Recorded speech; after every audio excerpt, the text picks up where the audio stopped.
Slide 1. Greater Vancouver luxury home sales dropped 39%, but prices only softened slightly this year. Slide 2. 86 detached homes over $5 million sold in 2025, averaging $6.6 million, median $5.9 million.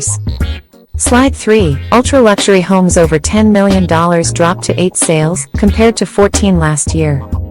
Slide 4. Luxury condos fell 38% in sales, yet average $5.7 million, median $5.2 million remain strong. Slide 5. Return to office policies push buyers back downtown, boosting condo demand despite large inventory.